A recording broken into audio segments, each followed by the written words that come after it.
Paul Simadas. Now I'm going to cut to the chase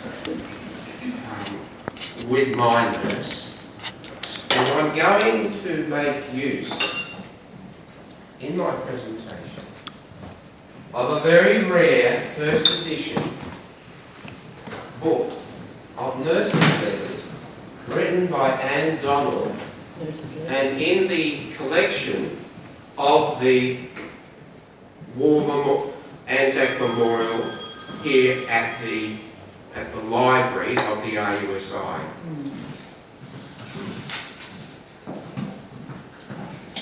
It is estimated that some 2,500 Australian nurses served overseas in the First World War. Of these, 130 worked almost exclusively as part of the British nursing service, either in their services or on attachment. My nurse, Anne Donnell, served the majority of her overseas military postings as a nurse with British hospitals.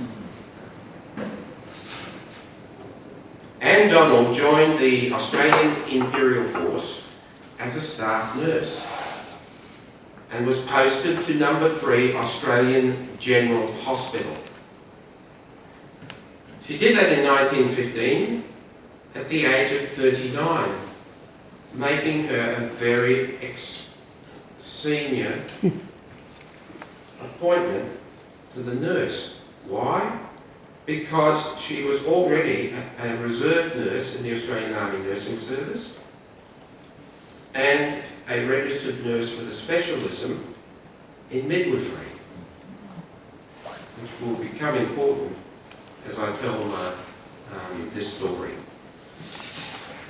I'll be attempting to quote and read excerpts from the book as time permits. I mustn't forget to tell you this bit of news. So wrote Sister Anne Donnell in one of her first letters home after embarking for war service with the Australian Army Nursing Service in 1915. In 1920, she published many of her letters in a book which I will tell you about today. The picture of Anne Donnell, and yes, she does have a fair number of pictures of herself, is from the frontispiece of the book. Anne Donnell has left a wealth of archival material relating to her war service as a nurse in the Great War, including her camera, which you can see there, which, as you will see, had to have been turned that way to get the pictures that we see. She also left her letters and diary books, which are in the collection of both the National Library of Australia and the State Library of New South Wales. But the treasure is the photographs which have been retained that she took of her work and the nurses she served overseas with. Now you can see that they were carefully stored. And someone once said, life is a box of chocolates. I think that there we have a whole series of photographs. My research shows that they only show Egypt and Lemnos. So that implies that she was unable to take photographs, or they have not survived from her time in England and France, where she also served. So there you can see a picture on the left and in the centre that appear to be on Lemnos. So likely she appears in these photographs because she is the photographer. On the right is a later 20 minutes, photograph, which is in a hospital before travelling to England. This is the book. letters home were published as Letters of an Australian Army Nurse in 1920. This book is one of the treasures held in the Ursula Davidson Library of the Royal United Services Institute, New South Wales, at the Anzac Memorial. And this year is one of 90 important books in the Institute's library that is being showcased to coincide with the 90th anniversary of the opening of the Anzac Memorial, Sydney, in 1934. And I'm indebted to Theo and Carol at the library for revealing this book, which appears to have only been borrowed a few times. The last time was in 2007 by Chris Bryant. And we only discovered that. So I'm the second person to borrow it this century. The cover of the book has the distinctive colour patch of the 3rd Australian General Hospital embossed on its cover. This was a parent unit of Sister Anne Donnell, and until the introduction of a colour patch for the Australian Army Nursing Service, which I think was in 1918, nurses, if they were in an Australian unit, wore the colour patch of their hospital. So Anne has chosen that for her cover, rather than much later, and it might be an informal colour patch that was adopted. Paul, the brass A. You know the answer to that, don't you? Yeah. That shows it isn't a bronze shows service in the Glenelg theatre, which in the case of nurses included Lemnos, Imbros, and combat hospitals operating close to the front line. Thank you, James, the fax machine. That's his nickname. Now, this is Anne's attestation.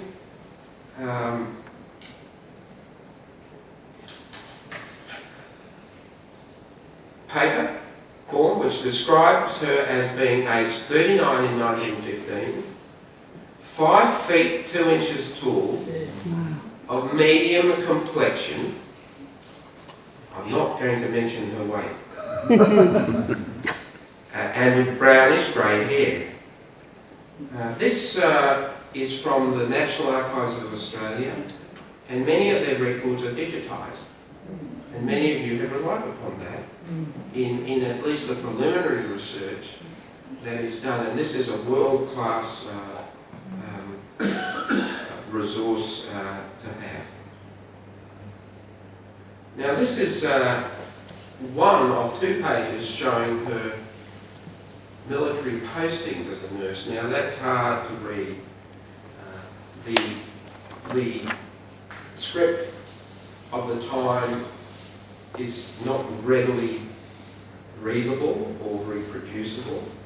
So I took the opportunity to try and work it together. I can tell you that Sister Donnell writes a lot in the first part of the book about going to London, because the nurses for the 3rd Australian General Hospital were sent directly to London, where they spent literally months waiting for an appointment.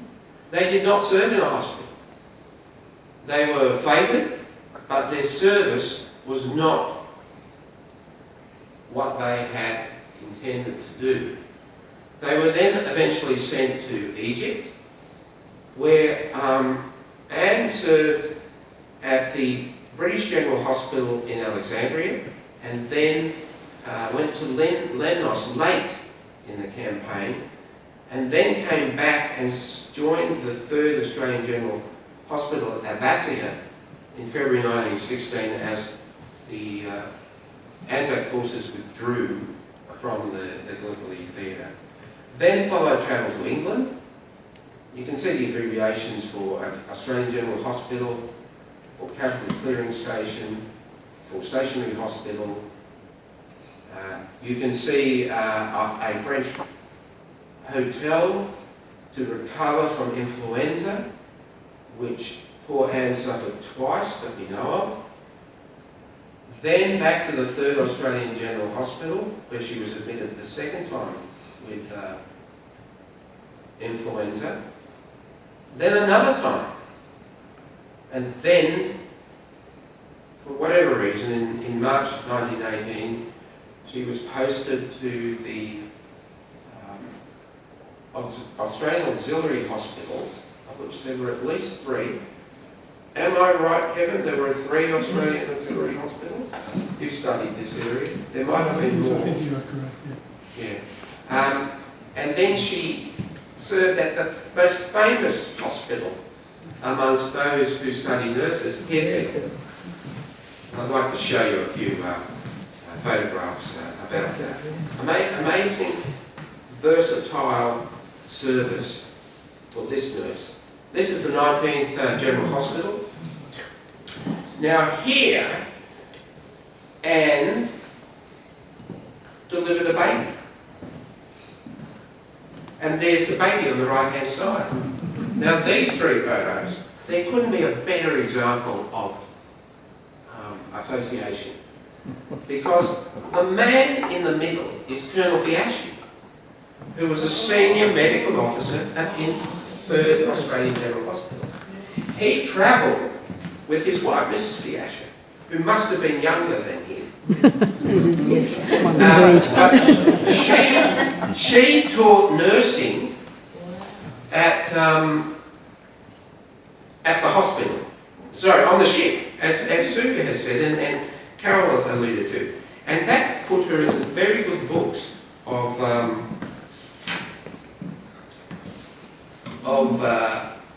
Anne. And she writes about that little baby, if I can find the reference.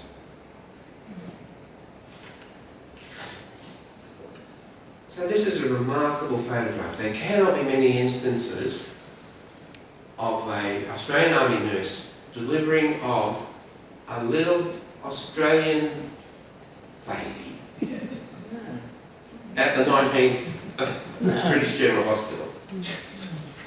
A beautiful baby girl, Alexandra Eliza Fiaschi, was born on the 11th of September, and she writes at the time that both she and her mother are doing well.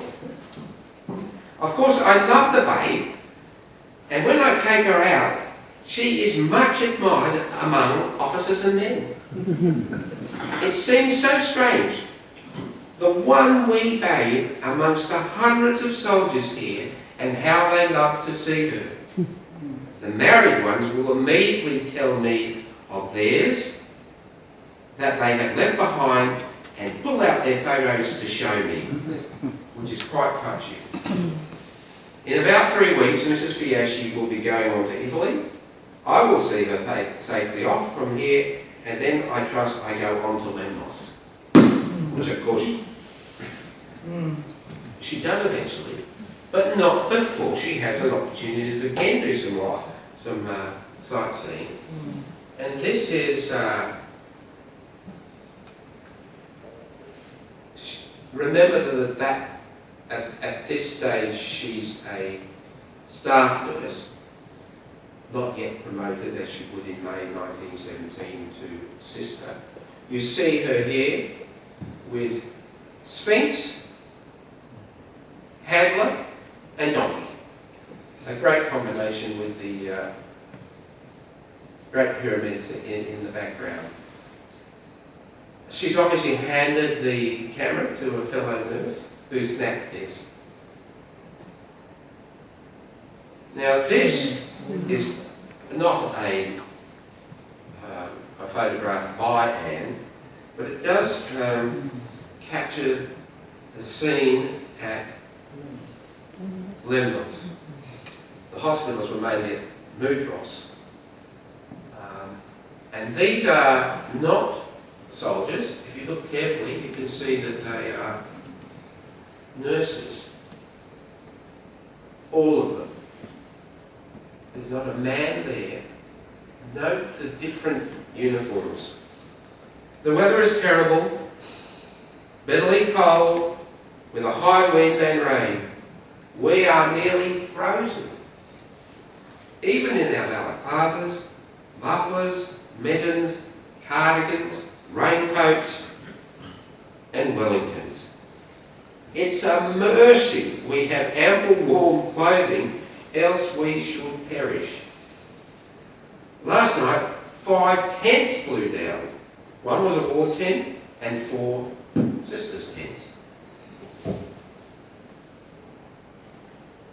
So there you can see some of her own photographs of the Australian Medical Corps officers on the left and nurses, and some form of stove on the right. Now I think that the next photo, judging by its caption, is at Abbasia, which was a requisitioned hospital. In many cases they took over hotels and public buildings. And that is a photograph I've been able to find of the location of the 3rd Australian General Hospital in Abbasia, which I think is either in Alexandria or Cairo, I'm not sure. It's just on the outskirts of Cairo. Thank you, Krista. And there were many hospitals there, as there would be in the Second World War.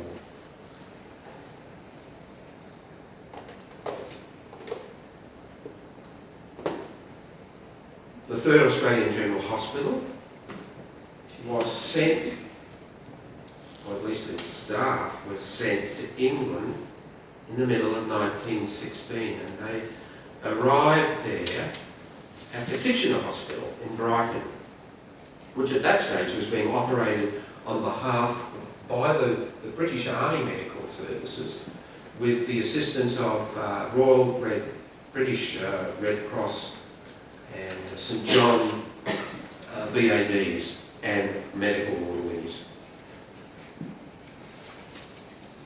They were not, they had no accommodation.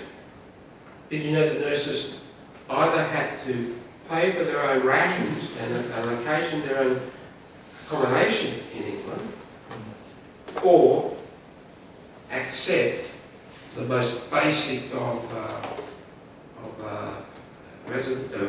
accommodation and meals? And they had a big meeting. Anne talks about a big meeting of the nurses in which they weren't prepared to pay as officers do for their accommodation, or at least their rations, and so they agreed to take army rations.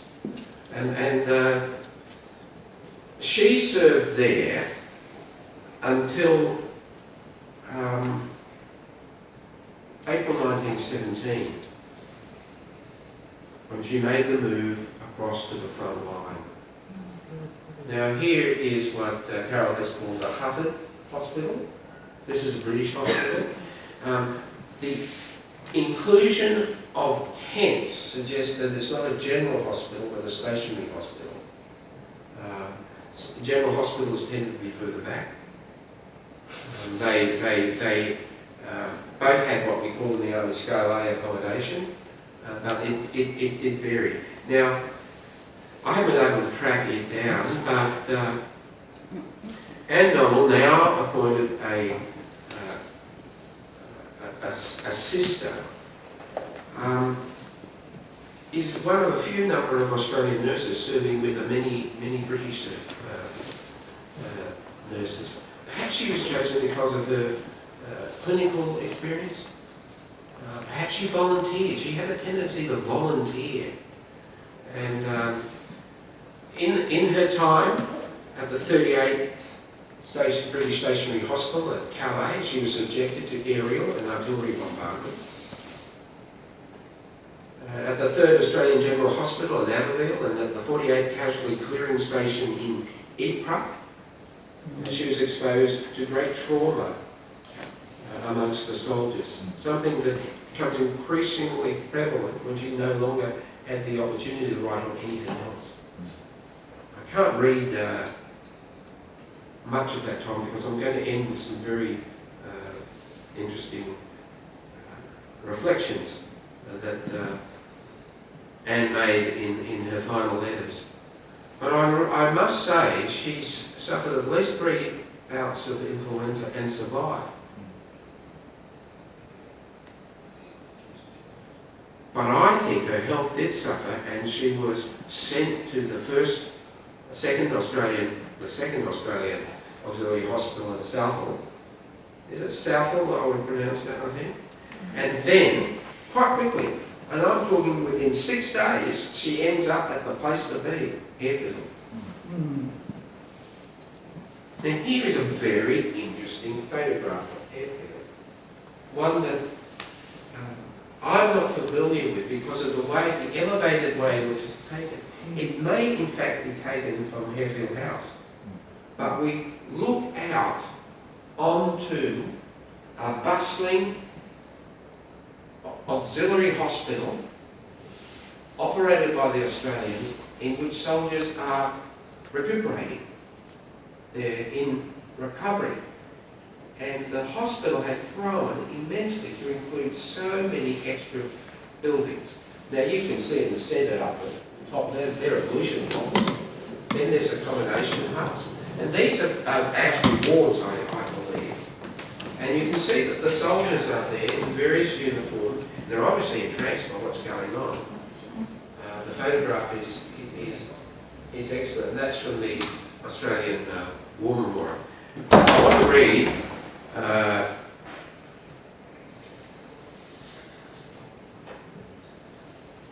this is what Anne writes in early 1919. I had 2 wards of 32 beds each. They are opposite each other in buildings at the end of the ramp. The work varies. Sometimes I can find enough to keep me going all night. But usually the boys are asleep or quiet at 10 p.m. and those whose dressings must be done and who must be awakened and washed about 4:30 a.m. while those who get up and make their own beds can snuggle down till 6:30. The boys are usually bright and talkative in the evenings, and I always enjoy the time with them until they settle down.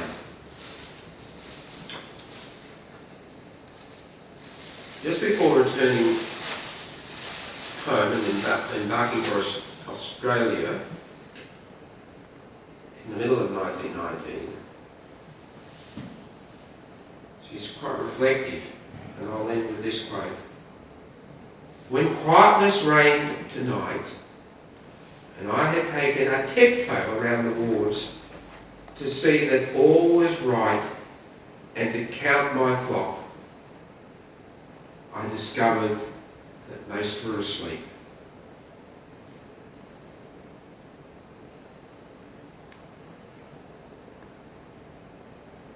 One knows there must be rules and discipline in the management of a hospital. But just think for a moment what these boys had done for us, and matters such as these vanish immediately. My thoughts fly back to France, and they see those little white crosses and think of those who have given their lives, and so many are only here with us for a while until they are fit again, and then go back. To what? I think of a young friend of mine, an only son, who was standing among a dozen of his comrades at the front. A Mills bomb came and landed on his shoulder. For one brief second, he leant his head down and held it there. he had given his life to save his mates around him. Could anything be grander than that? His name was Victor. She may very well have tended him before he died of wounds and known his name. And I love to think of him. And boys like him, having come into the full victory that one feels they are entitled to. Yes, the deer diggers. I think they are the bravest that God ever made. And it's up to us to help them play the game and shield them to where we get the chance. Of course, she's a woman of the times, and she uses a vernacular that is associated with that time. Much of the book is an interesting study of etiquette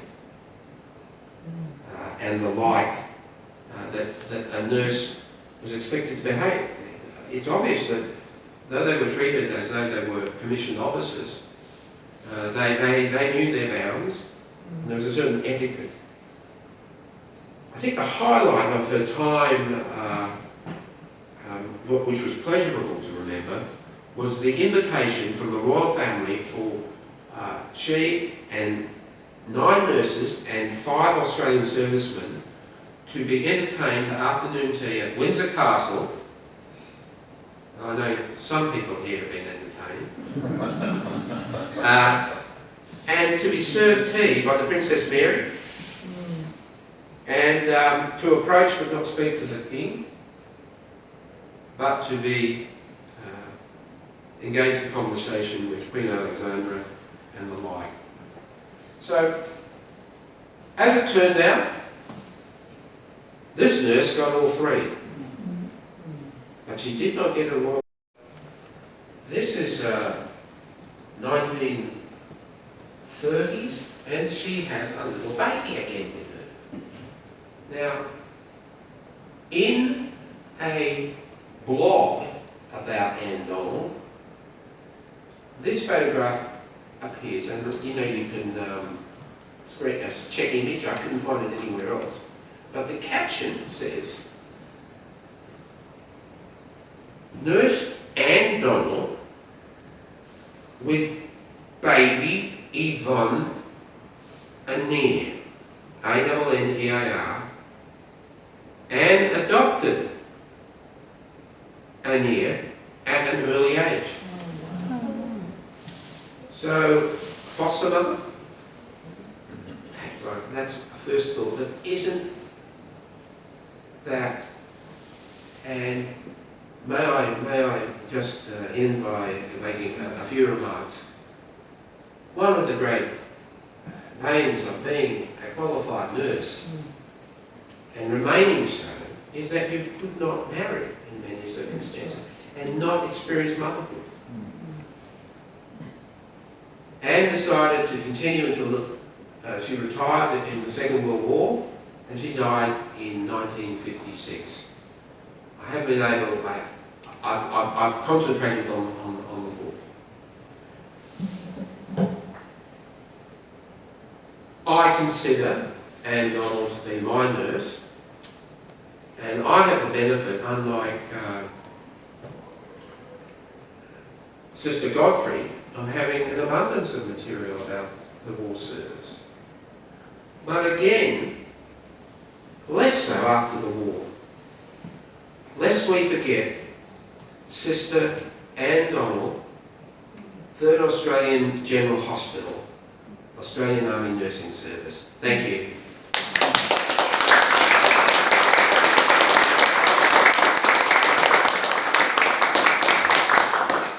I know at least one of you want to borrow this book now. I think it's great.